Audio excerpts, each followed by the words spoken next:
Buenas noches, licenciado. Damos inicio al curso de manejo de la vía aérea en emergencias. Bienvenidos, estimados participantes. El curso se encuentra a cargo del licenciado en enfermería, José Luis Miranda Fernández. Ya puede iniciar, licenciado. Gracias, Chris Lady. Muy buenas noches, estimados participantes. Es un gusto saludarlos a través de esta plataforma virtual. Vamos a iniciar esta actividad académica que está relacionado a este tema tan interesante que es el manejo de la vía aérea en emergencia. ¿Sí? Posiblemente algunos de ustedes tienen experiencia en el manejo de estas situaciones de emergencia y hemos podido observar cuán importante es la participación de los profesionales de la salud, ¿no?, en el manejo básico y avanzado de la vía aérea. En esta presente sesión de aprendizaje vamos a brindarles algunos alcances con el único objetivo de fortalecer sus competencias profesionales, ¿sí? Aspectos que son relevantes, que son necesarios para que ustedes puedan optimizar todos los procedimientos que realizan, tanto a nivel intrahospitalario como a nivel extrahospitalario. Muy bien, con este preámbulo vamos a iniciar esta actividad. Bueno, como es de costumbre, siempre debemos agradecer a nuestro Hacedor por la vida y por la salud, ¿no? Sobre todo en estos momentos de crisis sanitaria que todavía estamos con este problema del COVID-19. Hemos visto que todavía no se ha detenido, ¿no? Vemos que con bastante preocupación en esta tercera ola, esta variante Delta lamentablemente está generando muchos problemas de salud, ¿sí? Por nuestra familia, por nuestros colegas y por todas las personas, siempre debemos orar y pedir por la vida y por la salud. Siempre es importante el soporte espiritual, ¿sí? Muy bien. Los contenidos que hemos propuesto para el día de hoy es el manejo básico y avanzado de la vía aérea. Vamos a informarles sobre los dispositivos supraglóticos y dispositivos infraglóticos y sobre todo la importancia de la intubación endotraqueal y los cuidados del tubo endotraqueal, ¿sí? Muy bien. ¿Cuáles son los objetivos de esta sesión de aprendizaje? Primero, tenemos que identificar a los pacientes con necesidad de control de la vía aérea en emergencia. Tenemos que explicar la necesidad para el incremento de la ventilación y oxigenación en estos pacientes críticos, ¿sí? También vamos a discutir los métodos manuales y mecánicos para el manejo de la vía aérea y también vamos a discutir los errores comunes en la ventilación en los pacientes críticos en emergencia, ¿sí? Muy bien, cuando manejamos la vía aérea, lógicamente que tenemos que observar algunas características que son importantes, ¿sí? Algunas características que son necesarias, que podemos identificar si hay compromiso de la vía aérea o no hay compromiso. ¿Y cuáles son estas características o claves que nosotros lo denominamos? ¿Sí? Uno es la observación, ¿sí? La observación. ¿Alguien de ustedes me puede indicar qué es lo que nosotros observamos cuando estamos evaluando la vía aérea? ¿Alguien me puede indicar qué es lo que observamos cuando evaluamos la vía aérea? Pueden levantar la mano o pueden activar el audio.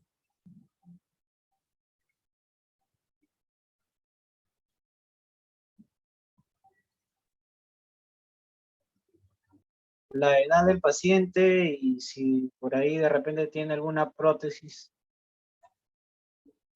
A ver, licenciado Julián, le escuché bajo. ¿Qué es lo que observamos? ¿Puede repetir, por favor? La edad del paciente, la contextura del paciente y si por ahí tiene alguna prótesis. Muy bien, licenciado Julián, muy bien. Bueno, cuando hacemos el manejo de la vía aérea, lógicamente que nosotros, ¿qué vamos a observar? Lógicamente que lo que vamos a observar es la dinámica ventilatoria, cómo está ventilando mi paciente. ¿Sí? Entonces, lógicamente que es pertinente que ustedes valoren el patrón respiratorio. Y cuando ustedes valoran el patrón respiratorio, porque ustedes me tienen que indicar si es un patrón respiratorio eficaz o es un patrón respiratorio ineficaz, ¿cómo lo hacemos? A ver, te voy a dar una mnemotecnia para que tú lo puedas recordar. ¿Sí? Patrón, valoración del patrón respiratorio. ¿Sí? ¿Qué valoro en este patrón respiratorio? Lógicamente que lo que tengo que valorar es la frecuencia respiratoria. ¿Sí? ¿Cuánto es la frecuencia respiratoria del adulto? ¿Cuánto es la frecuencia respiratoria? Indíqueme. 12, 16. Muy bien. De 12 a 16 es el promedio y más o menos es de 12 a 20 respiraciones por minuto. ¿Y de qué depende esta frecuencia respiratoria? ¿De qué depende? Depende de la demanda metabólica de consumo de oxígeno. ¿Sí? Una persona sedentaria, ¿no? Como son los ancianos, lógicamente que tendrán una frecuencia respiratoria de 12 a 14. Una persona activa, así como ustedes, tendrá 14 a 16. Y una persona, por ejemplo, un obrero de construcción civil que tiene una demanda energética, tendrá entre 18 y 20. ¿Sí? Muy bien. Después de valorar la frecuencia respiratoria, tengo que valorar el ritmo respiratorio.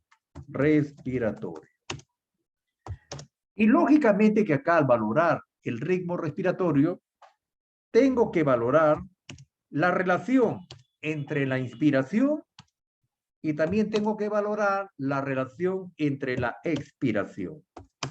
¿Sí? Vale decir cómo ingresa el aire atmosférico por tu vía respiratoria y cómo sale. ¿Sí? Entonces valoro, ¿no? En cuánto tiempo inspira mi paciente y en cuánto tiempo expira. Regularmente, la inspiración es en 1 segundo y la expiración es en 2 segundos. Bueno, algunos indican, alguna literatura dice que hasta 3 podría ser la expiración, pero más o menos es el rango. ¿Sí? Entonces, lógicamente que ustedes van a observar, ¿no? Dentro de este patrón, un ritmo regular. Inspiras, expiras, inspiras, expiras, inspiras, expiras, inspiras, expiras. Ese es un ritmo regular. ¿Qué más valoras? Valoras la amplexación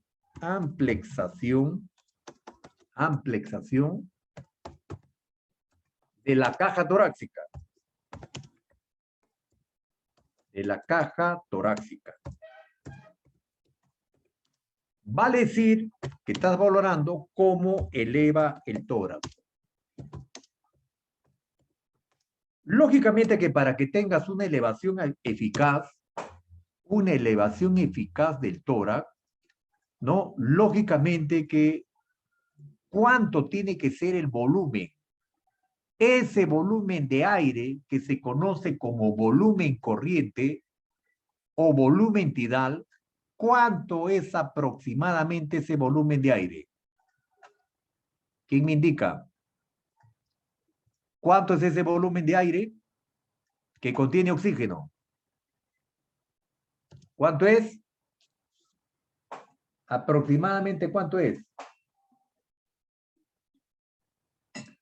Aproximadamente es 500 centímetros cúbicos. Cada vez que tú inspiras, muy bien, Miriam Mamani, muy bien. Cada vez que tú inspiras, más o menos el volumen de aire es 500 centímetros. Y eso te va a generar una adecuada elevación del tórax. Por eso que cuando tú ventilas a tu paciente, tú lo ventilas con un resucitador manual. Cuando tu paciente tiene incapacidad ventilatoria. Vamos a suponer que tu paciente tiene un trauma craneal. Tu paciente tiene un deterioro neurológico. Está con una escala de coma de Glasgow menor de 8. Tu paciente tiene incapacidad ventilatoria. ¿Qué te está pidiendo tu paciente? Te está pidiendo que lo ayudes a ventilar por ese problema neurológico que tiene tu paciente. ¿Ah? Muy bien. El otro aspecto que debes valorar es la simetría. La simetría torácica. Simetría torácica. Vale decir que ambos semitórax se deben elevar a la vez. ¿Sí? Ambos semitórax se deben elevar a la vez. ¿Quién me indica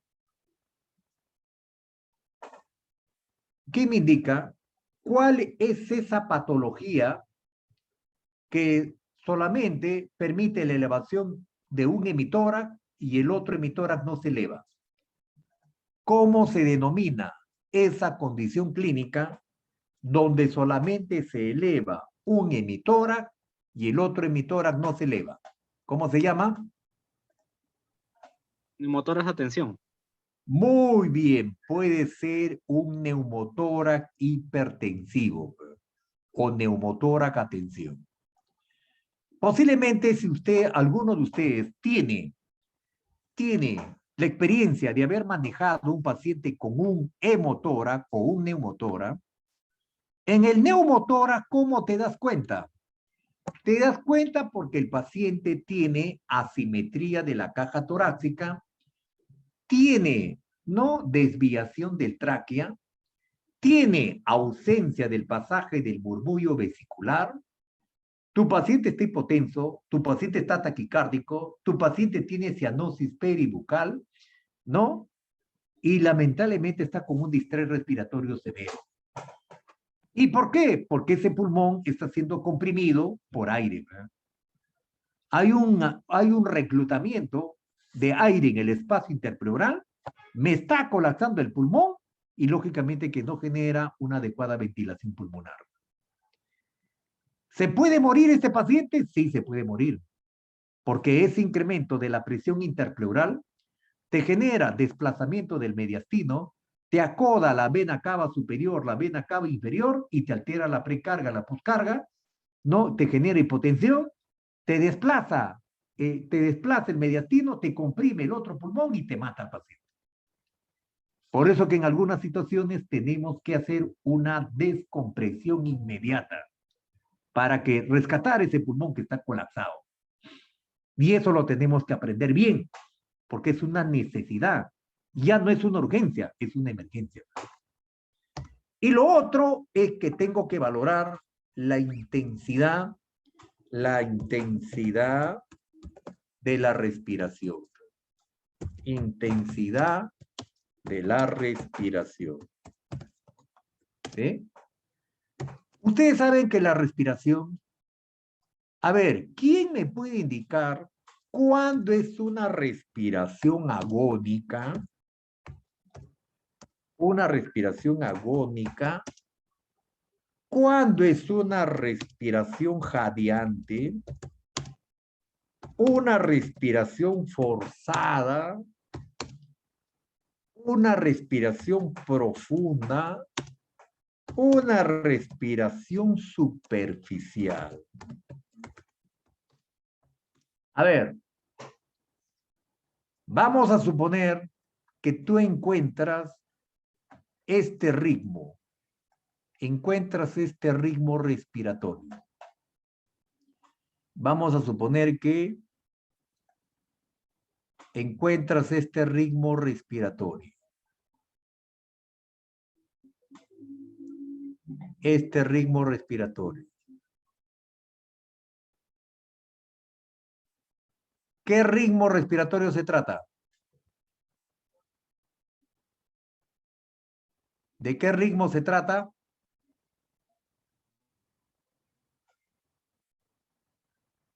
¿De qué ritmo?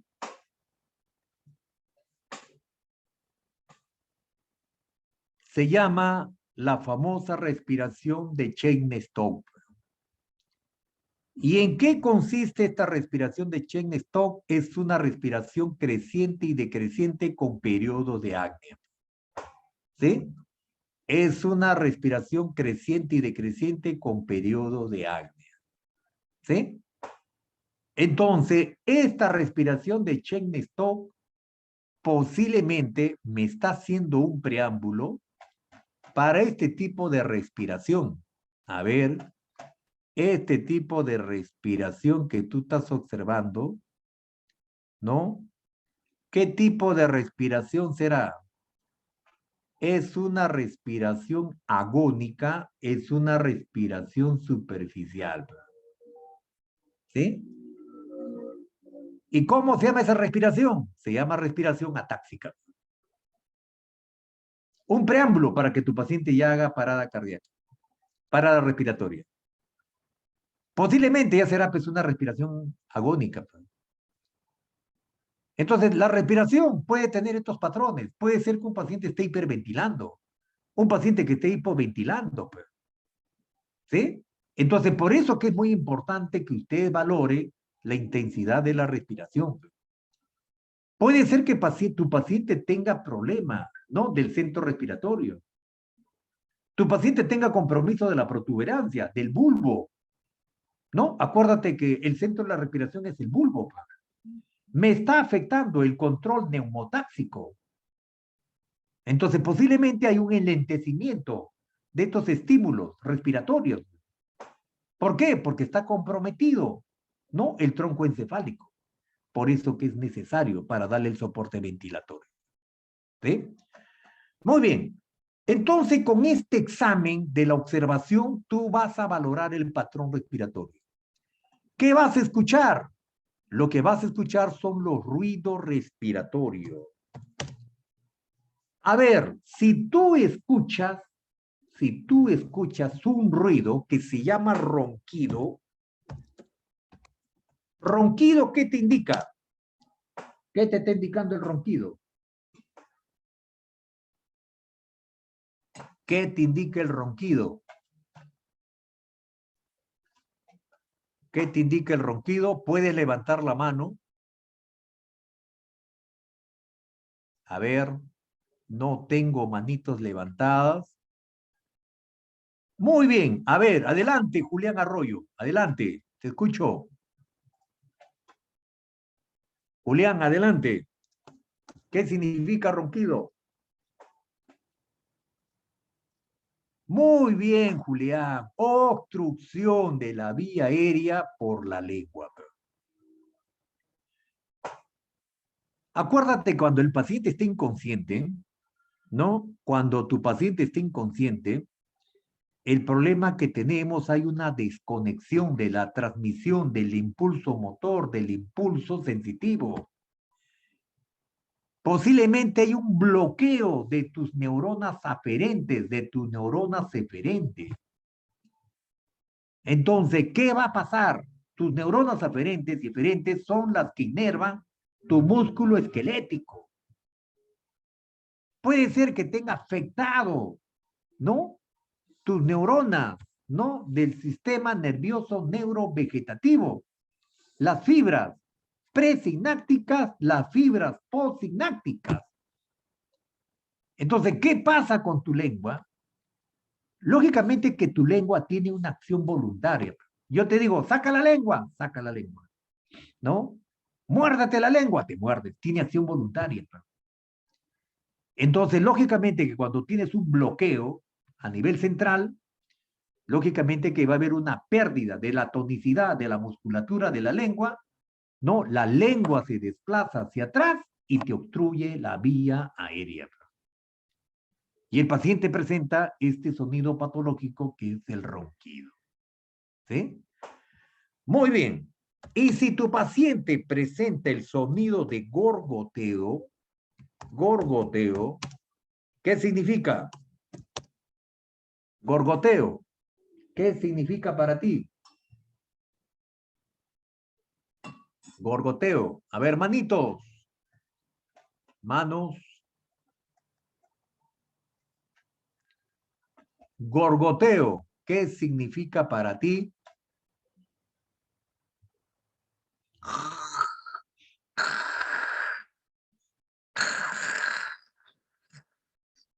¿Qué significa? Presencia de secreciones. ¿Sí? Presencia de secreciones. Muy bien, Julián Arroyo. Muy bien. Presencia de secreciones en la cavidad orotraqueal. Muy bien. Y si tu paciente presenta sonido de estridor laringio, ¿qué significa el estridor laringio? Estridor laringio. ¿Qué significa? A ver, vamos a ver. No hay respuestas. Muy bien. Bueno, este estridor laringio puede ser que se esté presentando por una obstrucción parcial de la vía aérea por cuerpo extraño o puede ser por una lesión traqueal. Entonces, ¿qué me genera? Me genera una resistencia al flujo de aire. ¿Sí? Me genera una resistencia al flujo de aire. Y por eso que el paciente a veces hace esto. Comienza a generar un estridor. Por eso que es importante determinar qué es lo que está generando.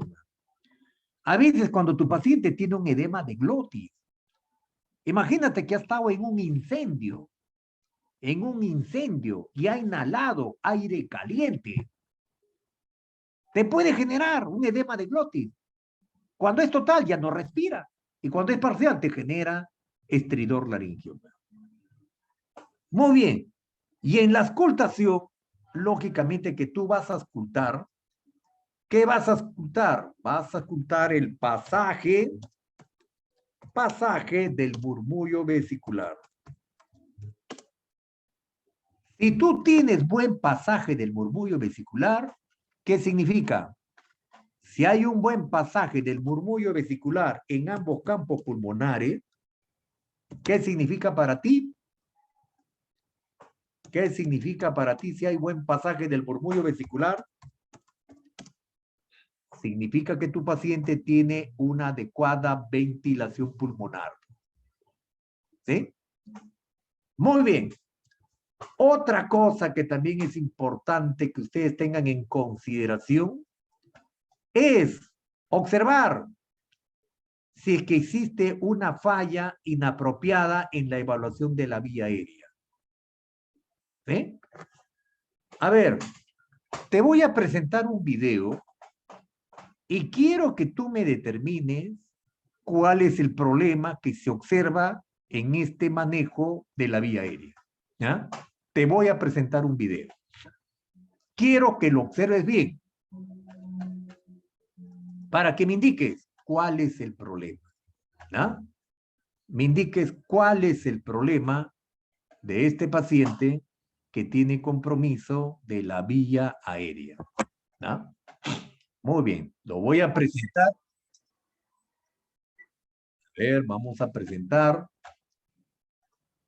Vamos a presentar este video. Quiero que estés atento.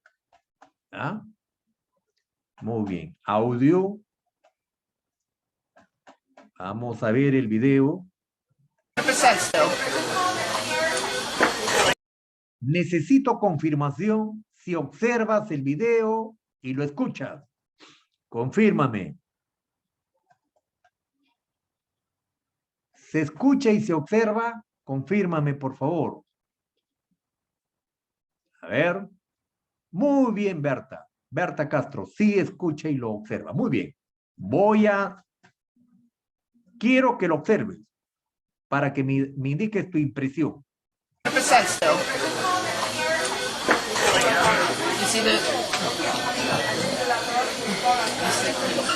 You want burp? Burp, please. I lost him again. What you said is 90. There it is. Okay.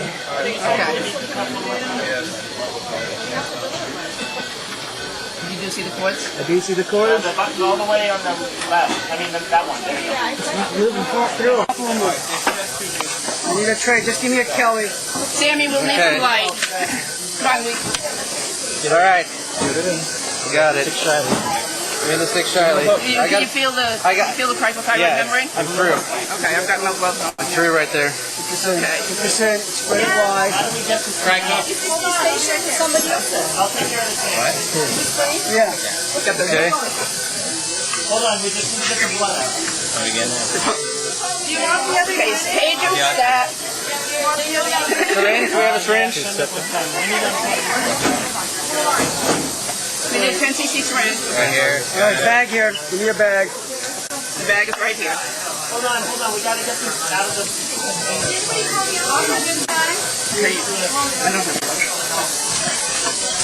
Have a listen, somebody. We got color change. You can get that tray off and Kelly. Look up the pulse ox, please. You need the lead.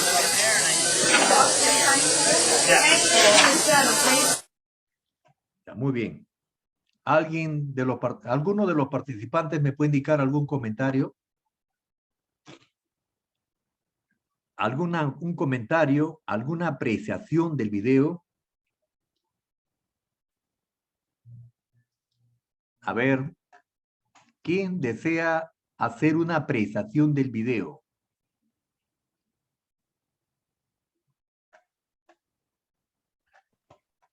No se preocupen, no tiene calificación. Hay una dificultad para entubarle y por lo tanto le hacen una traqueostomía de emergencia. Muy bien, Raida, muy bien. Entonces, este paciente tiene una vía aérea difícil, ¿sí? Una vía aérea difícil, ¿sí? A ver, ¿consideran que el procedimiento que se ha hecho en el intento de intubar, porque han intentado intubar una intubación a ciegas, ¿no? ¿Consideran que es correcto? ¿Qué opinan? Cuando es una emergencia, yo creo que sí es correcto, porque es una emergencia. Ya, pero ¿usted considera que ese procedimiento que han realizado es correcto? Para salvar la vida de un paciente, todo es correcto cuando está en una emergencia. Cuando había dificultad para intubar pacientes, por ejemplo, de cuello corto, obesos, en ese caso de pacientes han tenido que hacer ya la traqueostomía de urgencia, ¿no? A ver, póngase usted en el lugar de la persona que está haciendo ese procedimiento. Si usted ve que es una vía aérea difícil, complicada, porque al parecer es un paciente traumatizado y tiene abundantes secreciones en la cavidad orofaringea, ¿no? Que no me permite la visualización de las cuerdas vocales, no me permite observar la vía aérea, pero quiero que me diga la verdad. ¿Usted colocaría un tubo endotraqueal a ciegas? Respóndame. ¿Colocaría un tubo endotraqueal a ciegas?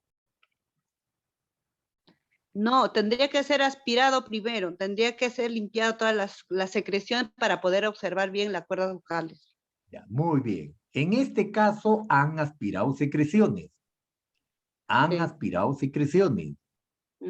Pero lastimosamente, pese a haber aspirado secreciones, ¿no? El sangrado, la colección hemática continuaba y no permitía observar la vía respiratoria. El paciente, como ustedes han observado, está con incapacidad ventilatoria. Necesita soporte ventilatorio porque tiene un deterioro neurológico grave, severo. ¿Es vida o muerte? Ventilarlo. Usted no observa la vía respiratoria, no observa las cuerdas vocales, no observa el orificio endotraqueal. Pregunto, ¿usted tiene algunas alternativas para el manejo de la vía aérea?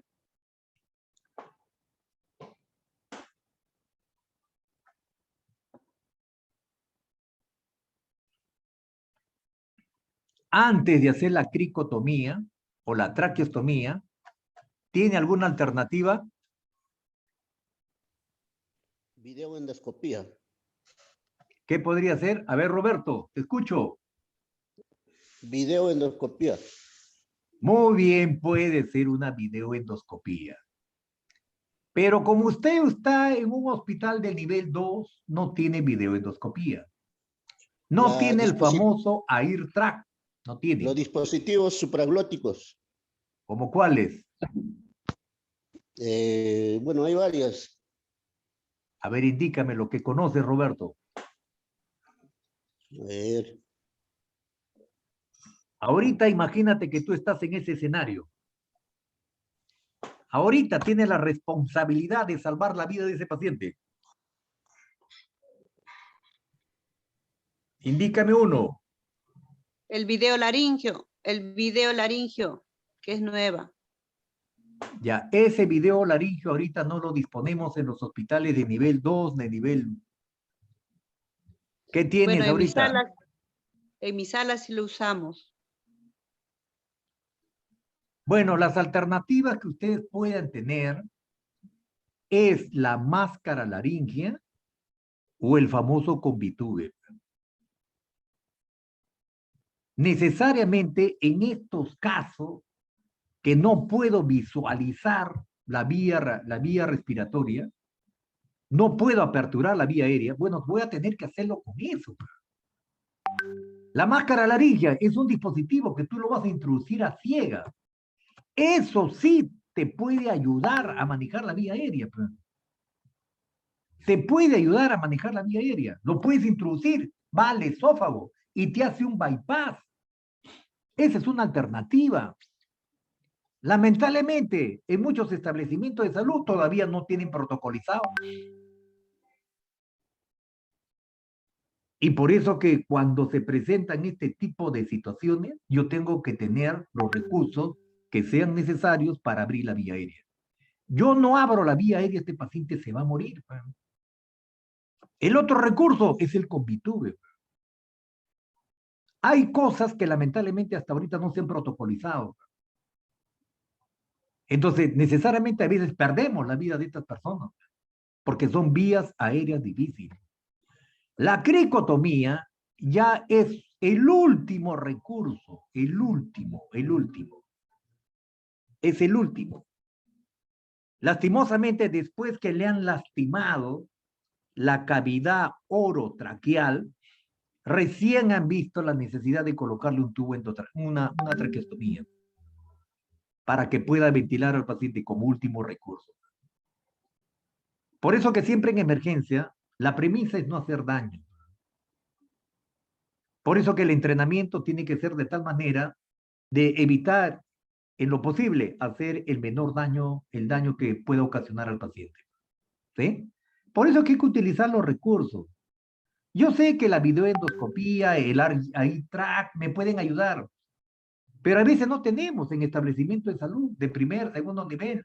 Podrán tener en tercer nivel o en clínica. Pero lastimosamente tengo que vivir mi propia realidad. Porque a veces, ¿dónde llega este paciente? A un establecimiento de primer y segundo nivel. Y voy a tener que tomar decisiones. ¿Sí? Muy bien. Vamos a continuar.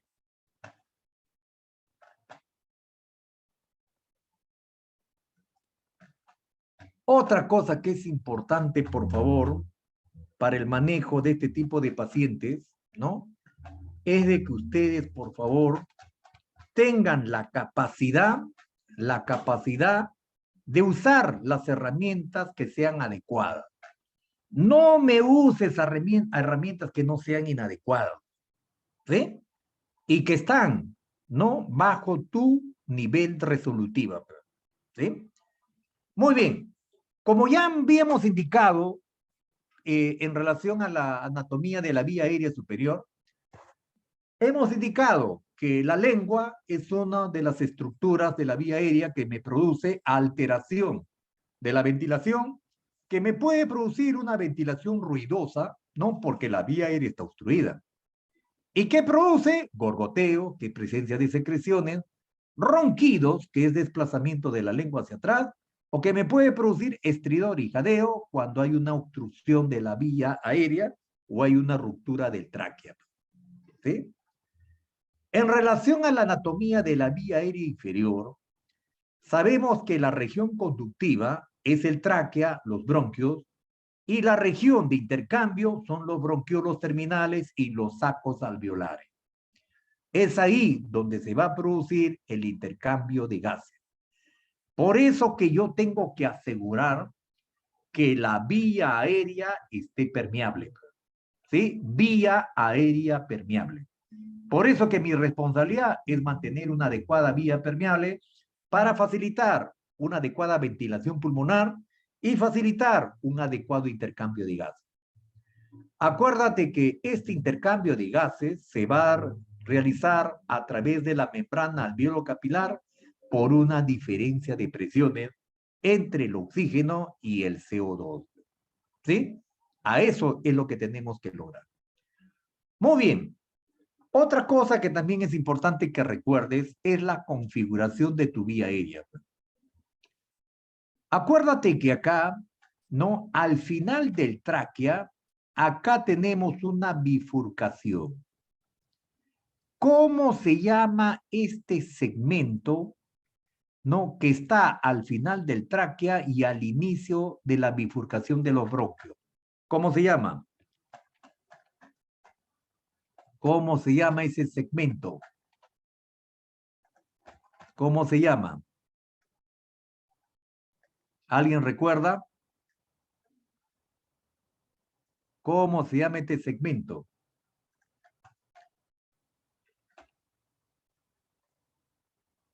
Este segmento, ¿cómo se llama?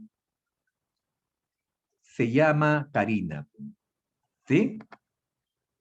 Cada vez que ustedes, por ejemplo, realizan el manejo de la vía aérea avanzada, porque tú vas a colocar un tubo endotraqueal, ¿sí? Vas a colocar un tubo endotraqueal. Entonces, lo que tú tienes que tener bastante cuidado, que el tubo endotraqueal, que este tubo endotraqueal no me sobrepase la carina, no me sobrepase. ¿Por qué? Porque cuando me sobrepasa la carina, este tubo endotraqueal, ¿hacia dónde se dirige? ¿Al bronquio derecho o al bronquio izquierdo? Indíquenme. ¿Hacia dónde se dirige? ¿Bronquio derecho o bronquio izquierdo? ¿Hacia dónde se dirige? A ver, ayúdenme. ¿Hacia dónde se dirige? ¿Bronquio derecho o bronquio izquierdo? Bronquio derecho. Muy bien, bronquio derecho, bronquio derecho. ¿Sí? Bronquio derecho. ¿Ah? Entonces, lo que tenemos que tener bastante cuidado es que cada vez que ustedes van a ventilar al paciente cuando tenga incapacidad ventilatoria, y si tú le has colocado un tubo endotraqueal, este tubo endotraqueal indican que desde la comisura labial hasta la bifurcación del tráquea, que es la carina, hay aproximadamente 23 centímetros. Por eso que este tubo endotraqueal no debe sobrepasar esa medida. Por eso que tú fijas el tubo endotraqueal entre 20 y 21. ¿Para qué? Para que no se desplace y se dirija ¿hacia dónde? Hacia el bronquio derecho. ¿Sí? Hacia el bronquio derecho. Porque cuando se desplaza al bronquio derecho solamente me va a ventilar el pulmón derecho y lógicamente que como ustedes están observando, este bronquio derecho es más corto que el bronquio izquierdo. Y la posición de este bronquio, lógicamente que tiene una posición, mire, en diagonal, ¿no? Y por eso que cada vez que colocamos el tubo endotraqueal, existe la predisposición que este tubo se desplace hacia el bronquio derecho. En cambio, el bronquio izquierdo tiene una posición más o menos que con una tendencia en posición transversa y es un poco más largo que el derecho. Por eso que cuando tú auscultas el pulmón, lógicamente que tú debes auscultar el pasaje del murmullo vesicular en ambos campos pulmonares para que te asegure que el tubo ha sido colocado de una manera efectiva. ¿Sí? Eso también es otro reparo importante. ¿Ah? Como ya ustedes me han manifestado, para el manejo básico y avanzado de la vía aérea, disponemos de dispositivos supraglóticos, como es la cánula orofaringea, la cánula nasofaringea, dispositivo laringio, y los infraglóticos, que es el tubo endotraqueal, y las técnicas quirúrgicas, como es la cricotomía, ¿no? Y la traqueostomía, ¿sí? Muy bien. Las opciones de manejo de la vía aérea, lógicamente que tienes que incorporar destrezas esenciales, como es el despeje manual, maniobras manuales, como es la tracción mandibular o triple maniobra modificada, o como es la elevación del mentón, ¿no? La técnica de aspiración de secreciones, y también nos indican que debemos tener la capacidad de utilizar complementos básicos, ¿sí? ¿Cuáles son esos complementos básicos? Cánulas orofaringeas, nasofaringeas y tubos de doble lumen, que es el combitube, ¿sí? Estos dispositivos, que es la cánula orofaringea, ¿no? No está indicada si el paciente presenta reflejo nauseoso, ¿sí? No está indicada si el paciente presenta reflejo nauseoso. Es mejor si se utiliza en forma temporal y no me protege la tráquea. Acuérdate que este dispositivo, llamado cánula orofaringea, o también conocido como tubo de Mayo, lógicamente que lo único que hace es impedir que la lengua se desplace hacia atrás en víctima inconsciente. Pero acuérdense que cuando le colocamos a este paciente, cuando le colocamos este dispositivo, que es la cánula orofaringea, lamentablemente nosotros vamos a tener que hacer un giro de 180 grados. Lo colocamos en forma invertida sobre el paladar superior y después hacemos un giro de 180 grados. En ese movimiento, empleando esa técnica, lógicamente que estimulo el paladar superior, y ustedes saben que en el paladar superior están las terminaciones del nervio vago y del nervio glosofaríngeo, que pueden generar reflejo nauseoso. Y ustedes saben, cuando un paciente presenta reflejo nauseoso, puede vomitar. Y si vomita, tu paciente puede aspirarse, sobre todo en los pacientes traumatizados. Esa es la tendencia. A ver, yo te pregunto, si tienes la necesidad extrema de utilizar este dispositivo llamado cánula orofaringea, ¿no? Y le colocas y el paciente presenta reflejo nauseoso y te recomienda retirar esta cánula, ¿cuál sería la alternativa para abrir vía aérea? Indícame.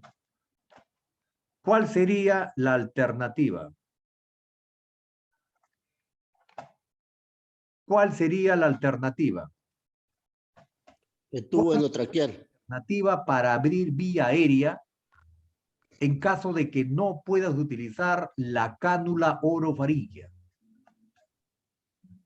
¿Cuál sería? Las boquillas que se utilizan para hacer broncofibroscopía. Son unas boquillas cortas que facilita para ventilar o para ayudar que no se mastique el tubo o no se retraiga la lengua hacia atrás. Muy bien, Son boquillas. esa es una alternativa, por ejemplo. ¿Sí? Esa es una alternativa. ¿Sí? Ahora, ustedes saben que ustedes pueden abrir vía aérea. Puedes abrir vía aérea por boca y también puedes abrir vía aérea por fosas nasales. Hay dos formas de abrir vía aérea, por boca y por fosas nasales. ¿Sí? Entonces, hoy en la medicina prehospitalaria, ¿no? Porque siempre me indican a veces, profesor, ¿qué puedo utilizar como en medicina prehospitalaria? Lamentablemente, no tengo esos recursos que tiene el hospital. No, no tengo. Entonces, ¿dónde llega el paciente catastróficamente mal? Llega en hospitales de primer nivel. Entonces, ¿qué alternativa? Si estoy en el hospital, tendré que utilizar todos los recursos que tengo disponibles, ¿no? Pero cuando no tengo esos recursos, cuando no tengo, ¿ya? Cuando no tengo, como dice Julián Arroyo, vas a utilizar la cánula nasofaríngea. La cánula nasofaríngea. Esa es una alternativa importante, la cánula nasofaríngea, que te puede ayudar a abrir la vía aérea. Entonces, tenemos que tratar de utilizar los recursos que sean necesarios para que ustedes puedan abrir la vía aérea. Porque en estos momentos, el problema que yo tengo, que me recomiendan en primera línea utilizar este dispositivo, la cánula orofaríngea, para impedir que la lengua se desplace hacia atrás. Pero ustedes están observando que hay ese riesgo potencial de que presente reflejo nauseoso. Por eso que para la colocación, yo te recomiendo que ya no me estés haciendo ese giro invertido, porque tiene contacto con el paladar superior. Lo que yo te recomendaría para colocar este dispositivo y evitar disminuir la probabilidad de que genere reflejo nauseoso, utiliza un laringoscopio. Elevas la lengua hacia arriba, introduces la cánula orofaríngea sin ninguna dificultad. Sin ninguna dificultad.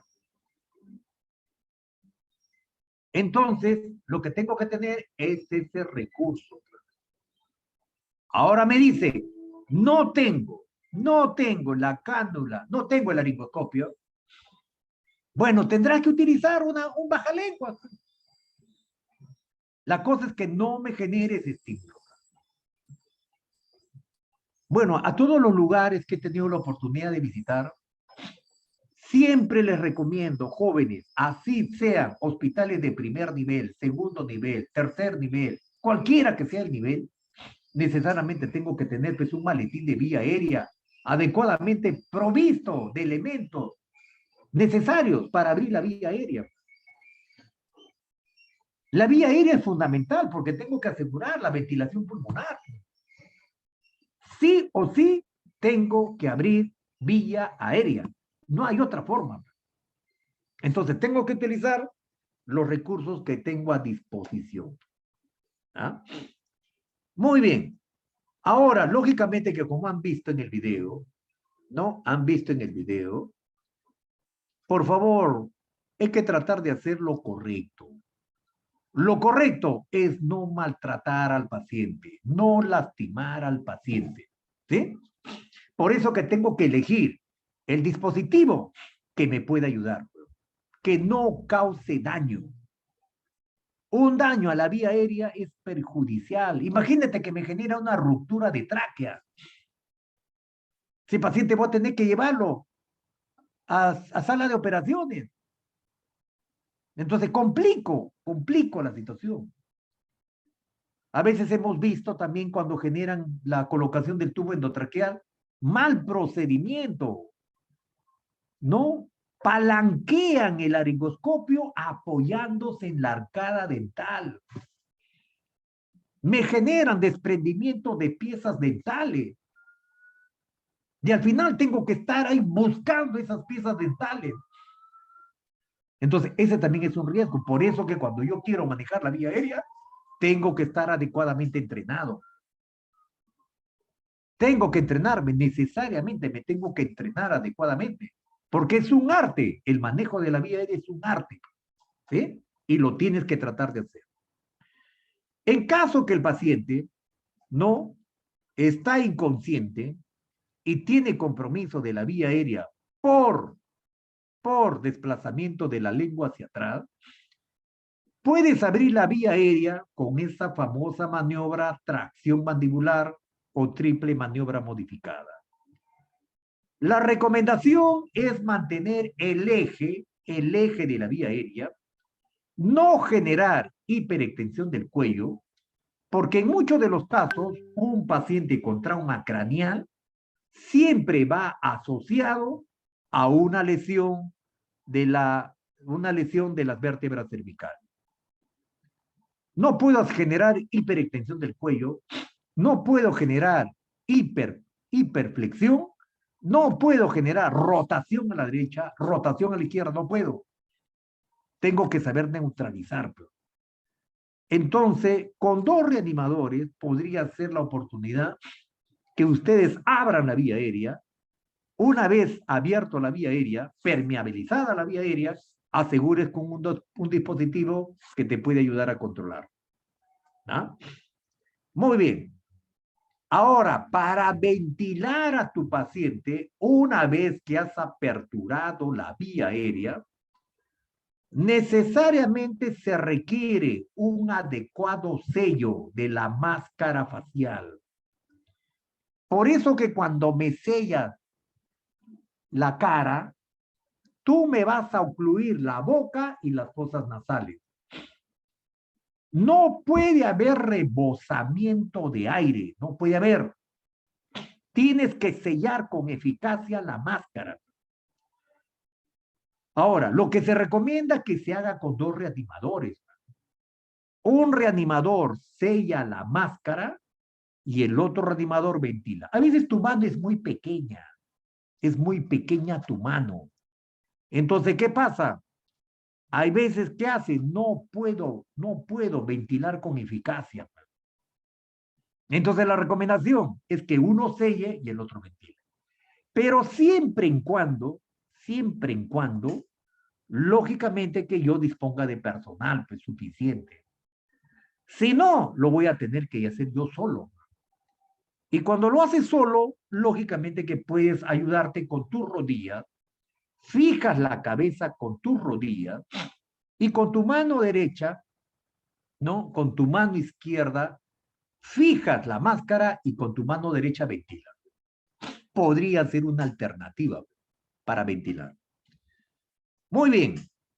Como ustedes están observando, lógicamente que la recomendación es hacer adecuado sello de la boca y adecuado sello de las fosas nasales. Que no haya rebosamiento, por eso que tienes que hacer un adecuado sello. Por eso que me colocas a nivel del mentón, encima del mentón, no sobre el mentón. Porque si tú me colocas sobre el mentón, posiblemente puede haber rebosamiento, mal colocado la máscara facial. ¿Ah? Muy bien. En el manejo de la vía aérea en urgencias, lógicamente que nos recomiendan, ¿qué nos recomiendan? ¿No? Identificar el problema. ¿Sí? Para el reconocimiento del problema, primero tengo que saber por qué el paciente está haciendo taquimia. ¿Sí? ¿Por qué hay incremento de la frecuencia respiratoria? ¿Sí? ¿Qué es lo que está pasando? ¿Sí? ¿Por qué incrementa? A veces puede ser compromiso ventilatorio, puede ser por un neumotórax o un hemotórax, ¿no? Un hemotórax, un neumotórax, un tórax batiente, un tórax inestable, puede ser, ¿no?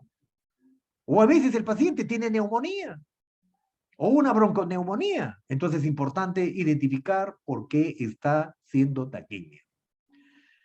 Acuérdate que cuando el paciente presenta taquimia, ¿no? Acuérdate que acá, a nivel de las arterias carótidas, nosotros tenemos unos vasoreceptores. Estos vasoreceptores que están a nivel de las arterias carótidas se activan. ¿Cuándo se activan? Cuando tu presión parcial de oxígeno en sangre arterial disminuye menor de 60. Por eso que este vasoreceptor que está en tu arteria carótida envía un mensaje al centro respiratorio. ¿Y el centro respiratorio qué hace? Lógicamente que activan a los músculos inspiratorios. Por eso que tu paciente incrementa la frecuencia respiratoria. Pero hay que saber dónde está el problema. ¿Sí? Muy bien. Cuando tu paciente tiene deterioro del estado de conciencia, ¿no? Puede ser por un trauma craneal, ¿no? Tu paciente está inconsciente por un traumatismo cráneoencefálico, me está generando una hipertensión endocraniana, ¿no? Entonces este paciente puede tener compromiso del encéfalo y también puede tener compromiso del tronco encefálico. Me compromete el centro de la respiración y tu paciente comienza a hipoventilar. También va a requerir no ventilación. También cuando tu paciente tiene trastorno de la conciencia por ingesta de alcohol, de drogas, también pueden disminuir tu nivel de conciencia y te pueden deprimir tu centro respiratorio. Cuando presenta lesiones torácicas, como ya hemos indicado, un neumotórax, un hemotórax, un tórax batiente. Cuando el paciente presenta vómitos con aspiración. Pacientes con traumatismo maxilofacial, con traumatismo de la región cervical, del cuello, o cuando tu paciente presenta traumatismo laríngeo. Todo eso es importante para determinar cuál es el mejor método para abrir la vía aérea. ¿Sí? Muy bien. Otro aspecto que también es importante es que ustedes identifiquen los signos objetivos de obstrucción de la vía aérea. ¿Y cuáles son esos signos objetivos? Es la agitación. La agitación en respuesta ¿a qué? A la hipoxia. Tu paciente puede estar en estado de estupor. ¿Y por qué? Porque está haciendo hipercapnia. Tu paciente está presentando cianosis. ¿Por qué? Por una hipoxemia grave. Tu paciente está utilizando los músculos accesorios de la respiración. Ya tiene incapacidad ventilatoria. O tu paciente tiene sonidos anormales, como ya hemos visto. ¿Sí? Y también las lesiones que se puedan presentar en el tráqueo. ¿Sí? Esta es la famosa máscara laringia, ¿no? Máscara laringia, que puede ser una alternativa en el manejo de la vía aérea. En ese paciente que hemos visto en el video, yo le hubiera puesto, le hubiera instalado esta máscara laringia como un recurso de primera línea.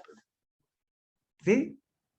Como tengo ese problema de una vía aérea difícil, no se puede colocar tubo endotraqueal, bueno, pues ya habrá que observar este dispositivo. ¿Cómo funciona este dispositivo? Lógicamente que este dispositivo viene para adultos y también viene para niños. Hay para todos los tamaños, así como los tubos orofaringios vienen para todas las edades, hasta para lactantes, pediátricos, hay tubos de todo tipo. Muy bien. Estas máscaras laringias, como ustedes están observando, son como unas hojas, ¿sí? Lógicamente que este dispositivo, ¿no? Tiene la facilidad de que se puede introducir por la boca, ¿sí? ¿Y hacia dónde lo diriges? Lo diriges hacia el esófago. Es una intubación a ciegas. Este dispositivo, lógicamente que te va a ocluir el esófago y te va a derivar el aire, ¿hacia dónde? Hacia el tráquea. Esa es la ventaja que tiene este dispositivo. ¿Sí? Te obstruye el esófago, te cierra el esófago y te genera una derivación del volumen de aire que tú le vas a administrar al tráquea. ¿Sí? Por eso que tiene esta configuración como una hoja. ¿Sí? Muy bien, y la fijación del aire para poder insuflarlo, lógicamente que es a través de este dispositivo, ¿no? Lo podemos insuflar, ¿no? Porque dependiendo pues, si es una máscara para niño, si es para adulto, ¿no? Lo podemos insuflar dependiendo de la talla del paciente. ¿Ah?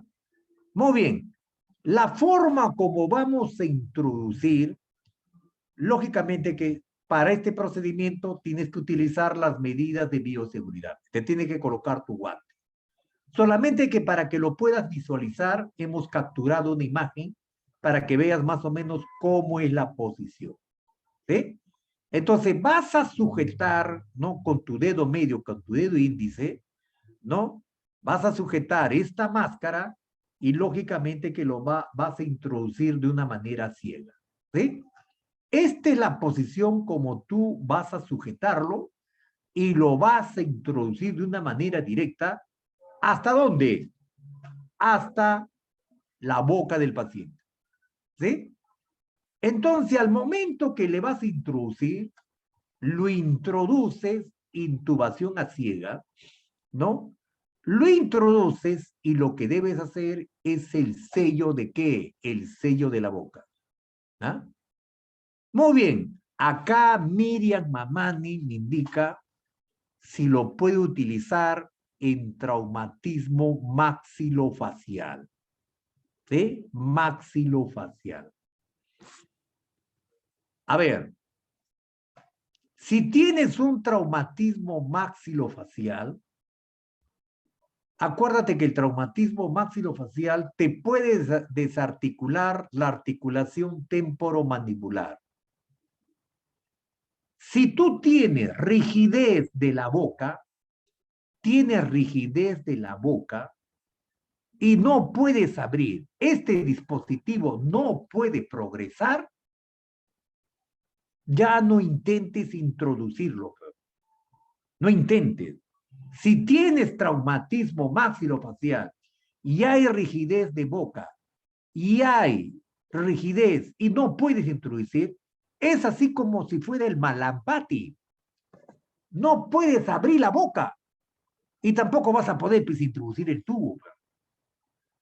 Si tienes esa condición, la única forma de poder abrir la vía aérea del paciente es si tiene traumatismo maxilofacial, yo utilizaría nasofaringe.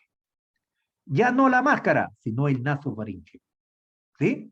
Hasta el tubo endotraqueal puede traspasar tus fosas nasales. Puede. Hasta tubo endotraqueal puede ser. Hasta que llegue a la faringe. ¿No?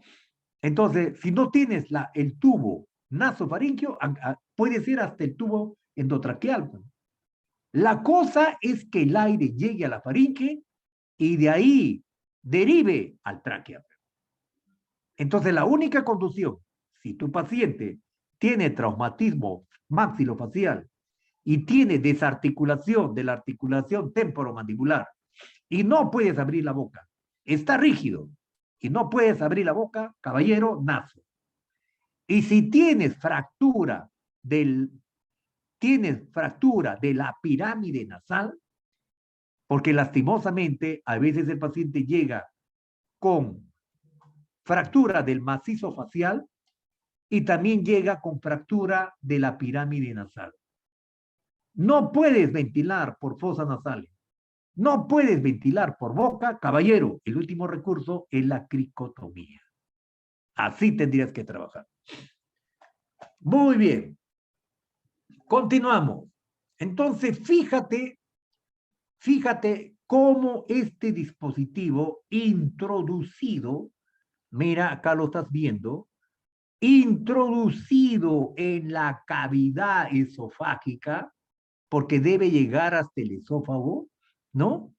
Y acá lo inflas, lo vas a insuflar, y lógicamente que al insuflar me ocluyes el esófago, y por esa derivación, lógicamente que el aire me hace como un bypass. El aire va a ser derivado al tráqueo. ¿Sí? Esa es la ventaja que tiene esta máscara laríngea. Por eso que lastimosamente he observado que en muchos hospitales no tienen protocolizado el uso de este dispositivo. Sería cuestión de protocolizarlo. ¿Sí? Muy bien. Como ustedes están observando, hay que insuflar, ¿no? Hay que insuflar el dispositivo. En niños podemos insuflarlos con 30 centímetros y en adultos lo podemos insuflar con 50 centímetros de aire. ¿Sí? Para poder fijar la máscara. ¿Sí? Para poder fijar la máscara. Acuérdate que este dispositivo es temporal. Es temporal. ¿Sí? Hasta que llegue el especialista. Bueno, acá lo único que me tiene que ayudar, como es una vía aérea difícil, son dos cosas. El médico especialista en emergencias tendrá que colocarlo el tubo. Si el médico especialista en emergencias y desastres no puede colocar el tubo endotraqueal, bueno, habrá que recurrir al anestesiólogo. Y si el anestesiólogo ya no puede manejar la vía aérea, por boca ni por fosas nasales, caballero, lo único que queda es crico. Así tendría que ser el procedimiento. ¿Ah? Muy bien. Hasta acá, ¿hay alguna pregunta? ¿Alguna pregunta hasta acá? ¿Alguna interrogante? ¿Alguna inquietud?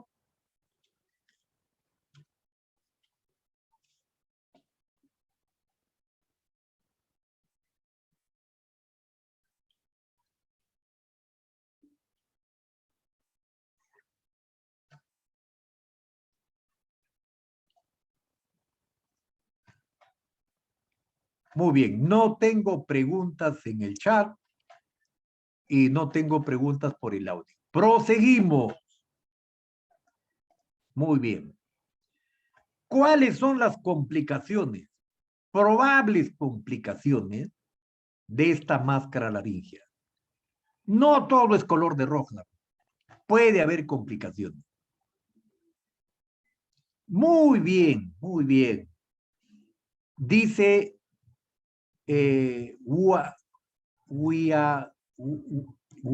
Guamán. Dice, ¿cuál es la posición del personal que va a colocar la máscara? Muy buena pregunta, muy bien.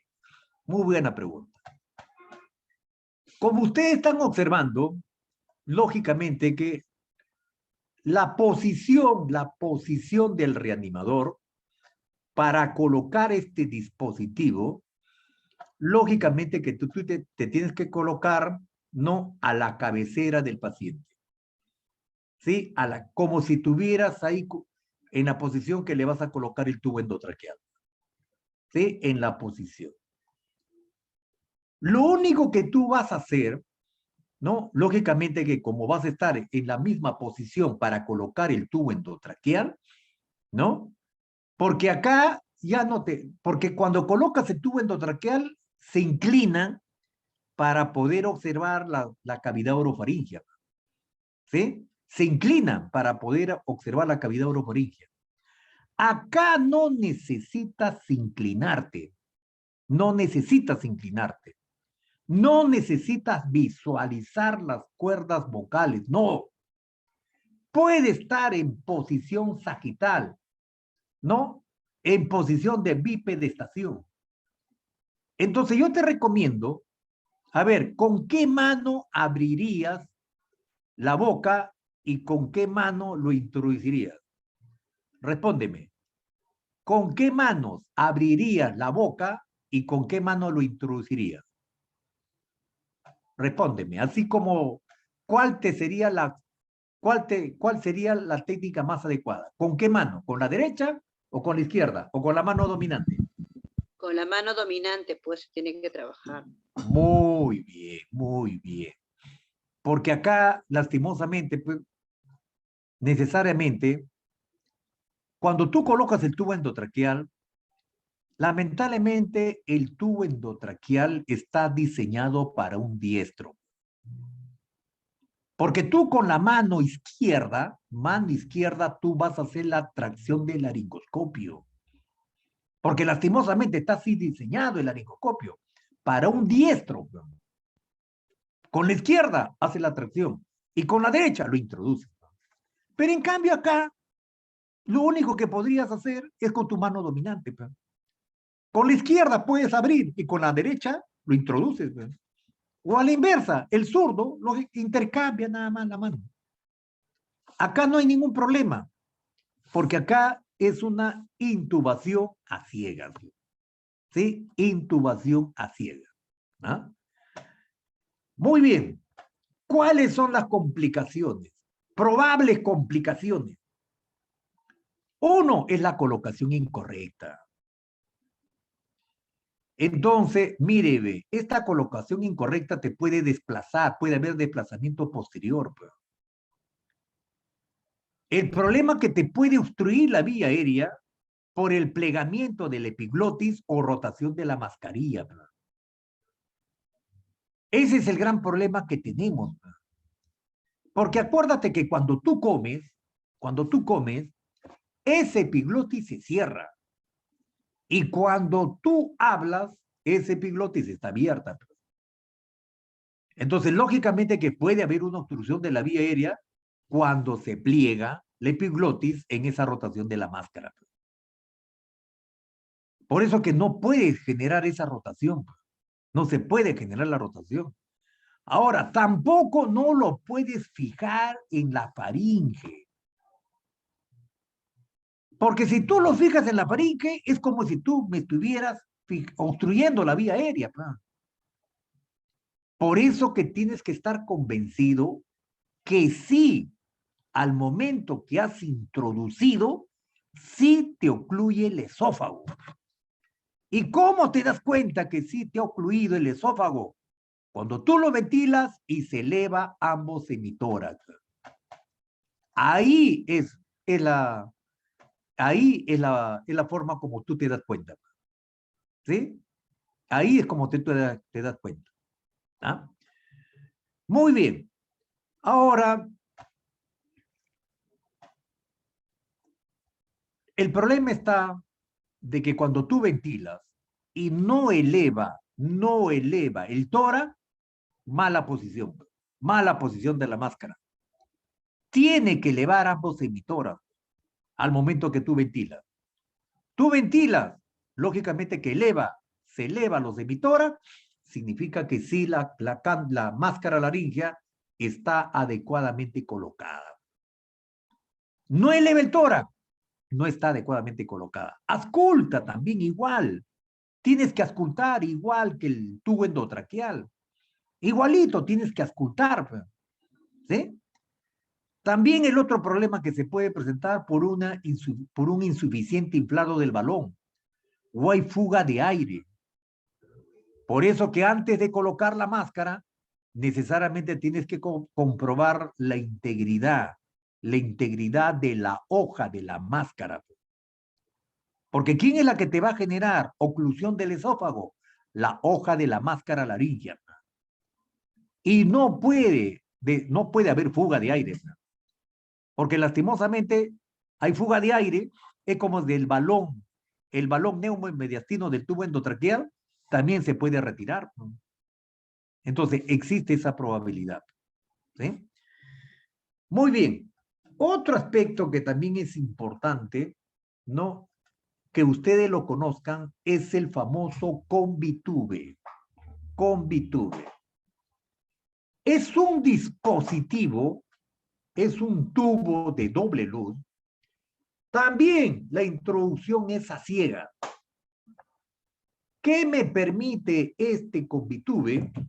Lógicamente que lo que me va a permitir es una ruta para la ventilación indistintamente de su ubicación. ¿Sí? Como ustedes están observando, va a haber una oclusión. Acá tenemos dos balones. Un balón, este balón, ¿no? Este balón que va al esófago y el otro balón, lógicamente que va a ocluir, que te va a derivar, te va a permitir la derivación del aire, ¿hacia dónde? Hacia los pulmones. Entonces, lo único que se ha diseñado en estos tubos, lógicamente que es un solo tubo, pero que tiene dos lúmenes. Dos tubos que tienen, mire, un tubo que tiene dos lúmenes. ¿Para qué? Para poder sellar el esófago, y el otro me va a sellar ¿qué?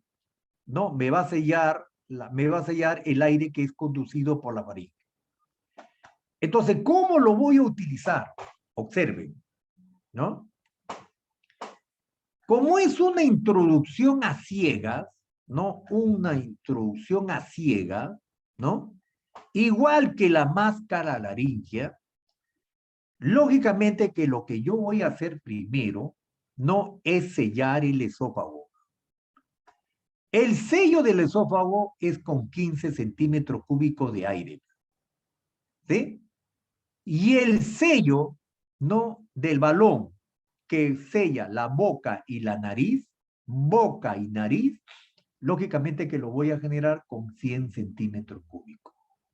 ¿Sí?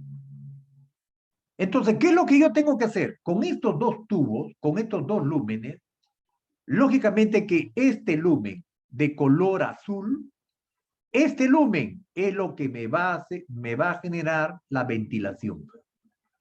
¿Sí? Este lumen de color azul, lógicamente que este lumen me va a servir ¿para qué? Para la ventilación. Y el otro lumen, ¿para qué me va a servir? Me va a servir para la aspiración. ¿Sí?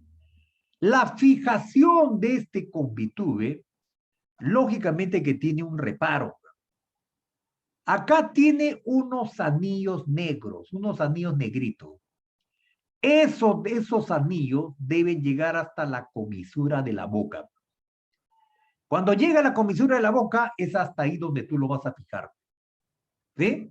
Entonces, para fijar el tubo, tú lo introduces, introducción a ciegas, pero hasta la llegada, acá, hasta la llegada de estos anillos que tengan concordancia con la comisura de la boca.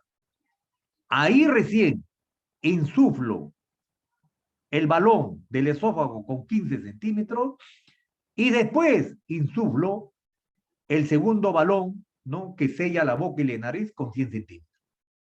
¿Sí? Entonces, con eso, lógicamente que estoy asegurando que puede ingresar el aire con eficacia y lógicamente que también me puede ayudar a aspirar las secreciones por el otro lumen. ¿Sí? Entonces, solamente ha sido diseñado anatómicamente con el propósito que pueda generar la ventilación efectiva del paciente. ¿Sí?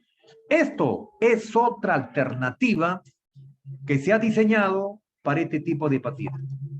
¿Sí? Muy bien. Las otras técnicas que también ya lo conocen y que se han incorporado es la cricotiroidectomía.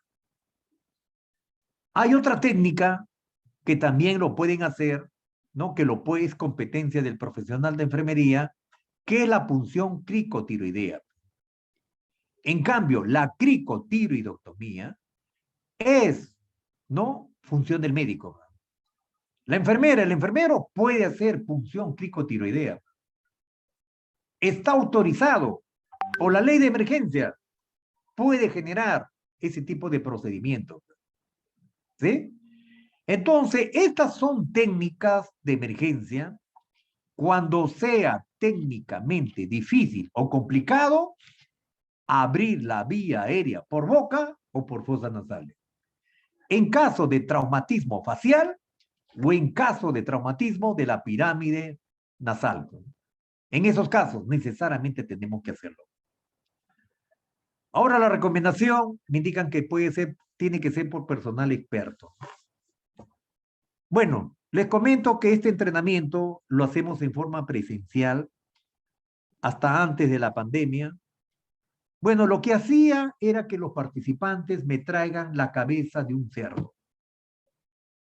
Con la cabeza de un cerdo, ¿no? Me traían la cabeza y el cuello, ¿no? Entonces, primero practicamos con la cabeza del cerdo, que tiene una configuración parecida, ¿no? Al tráquea del humano, ¿no? Y ahí empezaba a hacer este procedimiento. Necesariamente es una técnica de emergencia. Es necesario que se aprenda esta técnica. Lamentablemente, ahora más que nunca, con todos estos accidentes, esta recurrencia de los accidentes de tránsito, ya se ha hecho una necesidad. Entonces los participantes traían su cabeza de cerdo con su cuello y ahí practicaban su cricotomía. Y ya después, lógicamente, con esa cabeza, con parte de la estructura, ya lo utilizaban para otros fines. Pero lo más importante era que practiquen. Porque es una necesidad, como ustedes han podido observar. El personal de enfermería, de acuerdo a la ley de emergencia, puede manejar la punción cricoidea. Y el personal médico tiene que hacer la cricotiroidectomía, ¿sí?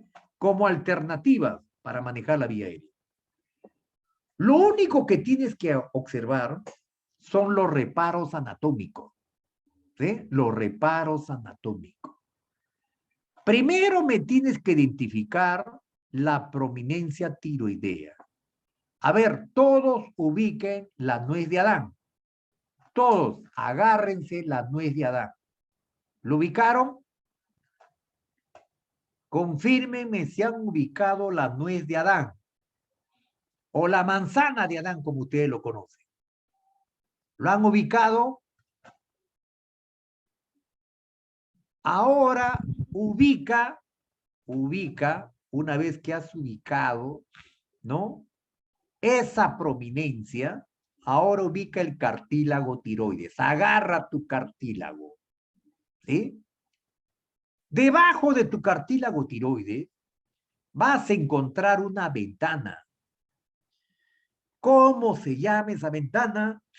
Esa ventana se llama membrana cricotiroidea. ¿Sí? En esta ventana es donde nosotros vamos a practicar. Vamos a colocar, ¿no? La aguja descompresiva, o ahí se va a colocar la cricotiroidectomía o la traqueostomía, como quiera llamarlo. Debajo de esa membrana vas a tener el cartílago cricoides, ¿no? Por eso que es muy importante que ustedes lo localicen, ese reparo anatómico. ¿Sí? Bueno, les comento que en una oportunidad, ¿no? En un centro de esparcimiento, acá por Santa Eulalia, una avispa, lamentablemente le inoculó la toxina a un varón. Más o menos un varón que tenía algo de 40 años. El problema es que ese establecimiento no tenía un tópico. No tenía un tópico. La esposa, que era una periodista, observaba que al inicio el esposo comenzó a tener una dificultad respiratoria leve, después la dificultad respiratoria fue moderada y después ya fue una dificultad respiratoria intensa. Una sensación de falta de aire, ya no podía articular palabra, ¿no? Como si tuviera un atragantamiento. Y por circunstancia del destino, esta señorita periodista había acudido a una de mis charlas de primeros auxilios. Bueno, en primeros auxilios también indico la forma como pueden resolver este tipo de problemas. Me cuenta la señorita periodista que en su intento de desesperación y angustia, ¿no? Porque veía que su esposo ya se desesperaba, ¿no? Y ya estaba a punto de perder el conocimiento, agarró un lapicero y ¡pum! Le perforó la membrana cricotiroidea con un lapicero resistente. Y así le pudo salvar la vida del esposo. Por eso que lamentablemente hay muchas cosas que son sensibles. Hay muchas cosas que son sensibles. Es igualito, por ejemplo, cuando tienes un neumotórax hipertensivo, ¿no? Usted me dice, está comprometido la ventilación. ¿Qué hago con este paciente que tiene neumotórax hipertensivo? El pulmón está colapsado. El paciente tiene un distrés respiratorio severo, tiene cianosis peribucal, no ventila, está que se ahoga. Y con una aguja salvadora, mire, es lo que podemos rescatar la vida de las personas. Por eso que yo les pediría, estimados participantes, bueno, les comento que toda mi vida he trabajado en emergencias, 20 años de mi vida en el servicio de emergencias intrahospitalario y 10 años de mi vida en emergencias extrahospitalarias. Entonces, lógicamente que en esas situaciones tienes que tomar la decisión. No te queda otra cosa. No te queda otra cosa. Porque lo más importante es salvar la vida de estas personas. Y el manejo de la vía aérea en el prehospitalario es algo trascendental. De ahí depende las posibilidades de sobrevida de estas personas. Por eso que siempre les recomiendo, hazlo, no te quedes. No dudes, hazlo. Y por eso que en la práctica le enseñamos también a hacer cómo hacer la descompresión. ¿Sí?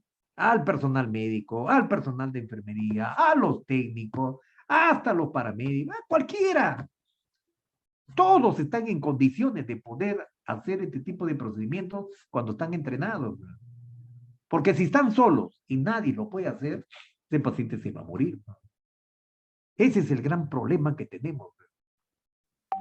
Lamentablemente en el pregrado no tenemos estas experiencias de aprendizaje. No tenemos. Recién lo vemos en el pregrado, en el posgrado. ¿No? Recién en la especialidad van a aprender. Y a veces si no llevan la especialidad, nunca van a tener esta oportunidad de aprendizaje.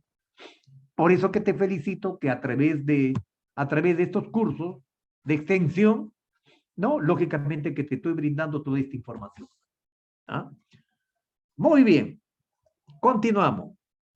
Para hacer la punción quirúrgica, la cricotiroidectomía quirúrgica, igualito, ya te he indicado dónde lo vas a hacer. Pero este procedimiento, como es quirúrgico, es responsabilidad del médico. Lo que ustedes pueden hacer como personal de enfermería solamente es la punción. Con una aguja. Con una aguja. Pero por favor, no me vayas a introducir toda la aguja.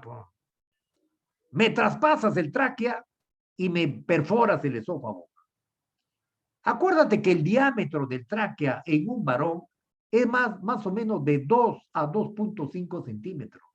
El diámetro. Y en la mujer, más o menos de 2. No vas a perforar tanto, pues, ni vas a traspasar. Entonces, más o menos ya 1 centímetro, pues, para que pueda ventilar.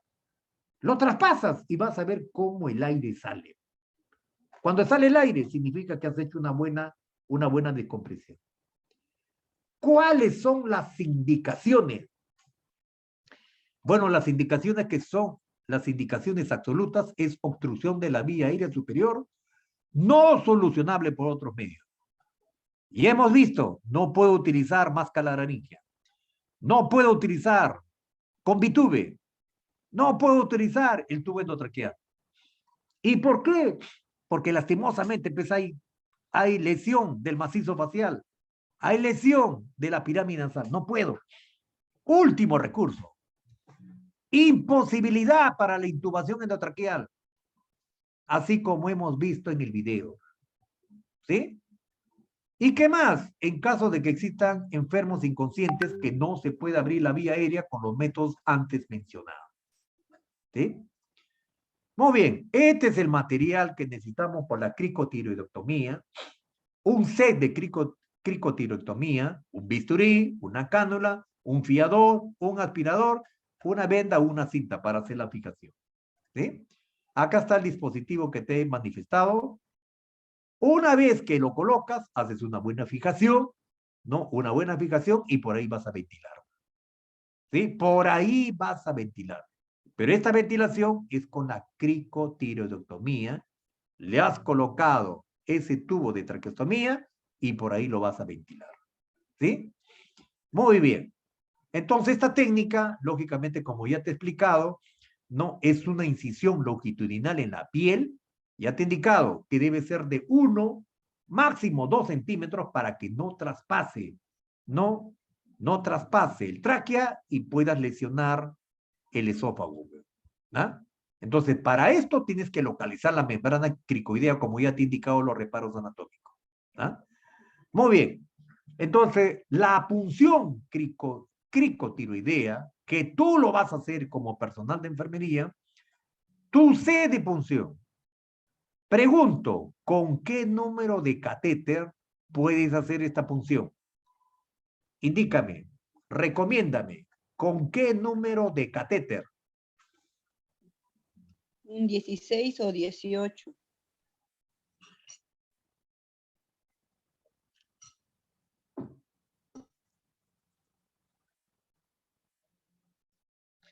Muy bien. A ver, lo óptimo, lo idóneo, lo adecuado es que tú utilices este catéter número 14. Un catéter grueso, corto, 14. para que te pueda ayudar a generar la ventilación. ¿Sí? Para que te pueda ayudar a generar que el paciente pueda ventilar. ¿Sí? El detalle está de que cuando lo haces con un catéter 18, es muy corto. El calibre es muy pequeño. Va a haber un poco, la resistencia del aire va a ser mayor. Porque hay una estrechez con ese catéter. ¿Sí? Entonces, perfóralo con un 14. Con un 14. Un 14 calibre corto. ¿Sí? Ahora, lógicamente que como es catéter, tú lo puedes adaptar a una fuente de oxígeno. ¿Sí? Lo puedes adaptar con una llave triple vía, ¿no? Como si estuvieras canalizando una vía endovenosa. Tú le puedes adaptar con una llave triple vía y lo puedes colocar oxígeno. Entonces, ¿qué estás haciendo? Le estás incrementando la velocidad del flujo, la velocidad de entrega del oxígeno, ¿no? Para que ese paciente pueda mejorar su ventilación. ¿Sí? Pueda mejorar su ventilación. Yo en algunas oportunidades les he indicado que si la crico no es suficiente y el paciente no ventila con eficacia, imagínate que sea un paciente traumatizado, grave, ¿no? Y no puedes abrir la vía aérea por fosas nasales y por boca, y su ventilación es ineficaz. Lógicamente que a veces esta punción cricotiroidea, si bien es cierto, hasta le puedes administrar oxígeno, pero lo que yo quiero es que eleve el tórax. Por eso que en algunos casos, lamentablemente, no tenemos la autorización a hacer la cricotiroidectomía quirúrgica. En otros países ya la enfermera y el enfermero está autorizado para hacer este tipo de procedimientos. Bueno, las enfermeras americanas me comentaban que ellas sí lo hacen. Hasta hay enfermeras que dicen que son anestesiólogas. Manejan la intubación endotraqueal. Bueno, ya son subespecialidades. Entonces, por eso que nosotros también tenemos que proyectarnos cómo podemos manejar en situaciones de emergencia que puede comprometer la vida, cómo podemos ayudar en la ventilación. Hasta el momento, lo único que tenemos autorizado es hacer la punción cricoidea como personal de enfermería. Ya más adelante, dependiendo de las normas, de los protocolos, lógicamente que se puede progresar a una cricotiroidectomía quirúrgica, que en realidad hace mucha falta cuando es un paciente traumatizado grave, que tiene incapacidad ventilatoria, que necesita que le ventilemos para que pueda elevar el tórax y facilitar la ventilación pulmonar. Muy bien. Entonces, esta función cricotiroidea, que lo realiza el personal de enfermería, es más rápida, menos conocimientos técnicos, equipamiento mínimo, es transitoria y es una técnica similar para que, salvo la punción en el lugar de la incisión, lógicamente que es una técnica similar, así como hacemos una punción de un neumotórax. Está indicada en adultos, en lactantes y en niños pequeños. Lo puedes hacer. Solamente que ten bastante cuidado si lo haces en niños pequeños y en lactantes. El cartílago de los niños es más frágil. Tienes que medir la fuerza con la que me haces la punción. Y acuérdate que otro reparo, que el cartílago del niño no es más, tiene menos resistencia y aparte su diámetro es más pequeño. ¿Ah? Muy bien. Entonces, puedes adaptar la ventilación en caso que te sea necesario. Lo puedes adaptar a través de esta aguja. Lo adaptas, ¿no? Le agarras un pivot por ahí y le puedes adaptar en caso que requiera ventilación. Y si le requiere oxígeno, también. Pues. Son dos cosas que lo puedas adaptar. Muy bien. Y ya por último, solamente para hacerte referencia, el manejo avanzado de la vía aérea, te indican que está indicado cuando necesitas permeabilizar la vía aérea, proteger la vía aérea, generar una ventilación, ¿no? Cuando el paciente tiene una ventilación inefectiva, cuando hay una oxigenación insuficiente y cuando hay un potencial deterioro clínico. Por eso que te preguntas, ¿está comprometido la vía aérea? ¿Necesita protección de la vía aérea?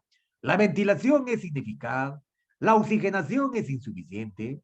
¿Tiene probable deterioro no neurológico? Sí, entonces hay que intubarlo. ¿Sí? Muy bien, este tubo, como ya lo conoces, tiene un conector, ¿no? Tiene su balón neumomediastino, tiene su CAT, ¿no? Para que pueda manejar. Y acuérdate que este tubo es transparente, ¿sí? Este tubo endotraqueal, ¿qué hace? Te garantiza el aislamiento definitivo, te evita la broncoaspiración. Es una vía alternativa para la administración de ciertos fármacos. Facilita la aspiración del tracto respiratorio inferior, como hemos visto aquí con los pacientes con COVID. Debe realizarse lo antes posible por personal entrenado, con equipo adecuado. Lógicamente que ustedes han visto que ahora la intubación en los pacientes con COVID-19 es consecuencia rápida. ¿Por qué? Por el riesgo potencial de contaminación. La secuencia rápida dice que debe ser menos de 5 segundos. 1, 2, 3, 4, 5, ya está el tubo adentro. Eso por el riesgo potencial de complicación con este mortal virus.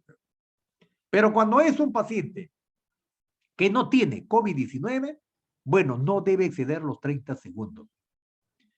¿Por el riesgo de qué? De hipoxia. ¿Sí? Muy bien.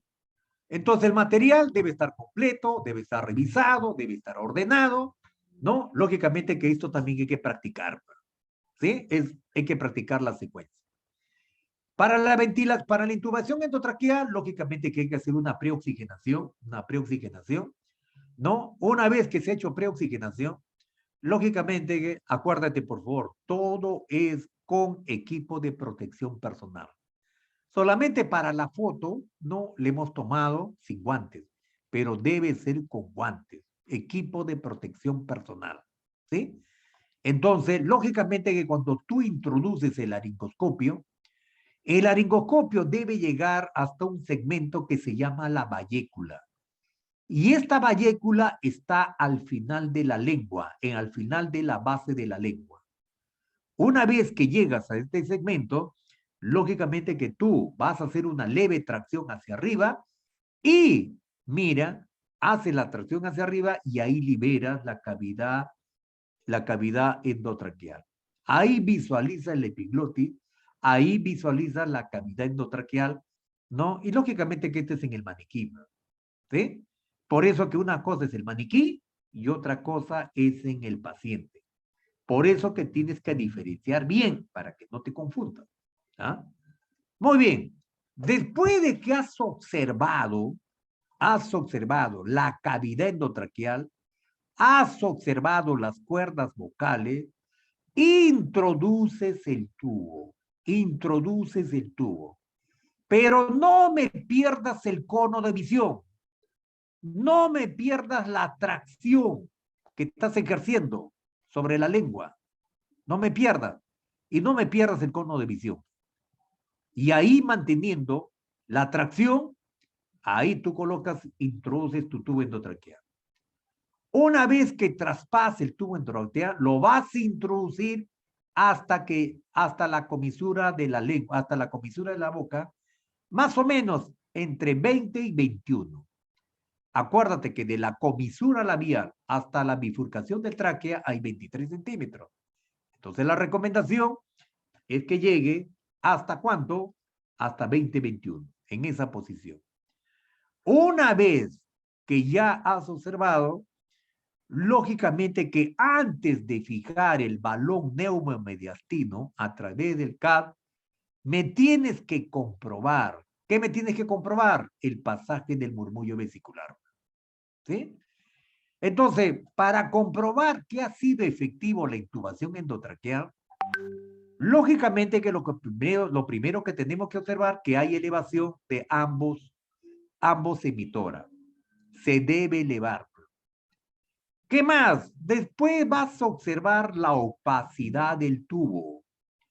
Hay opacidad del tubo y después vas a observar que hay incremento de la saturación de oxígeno.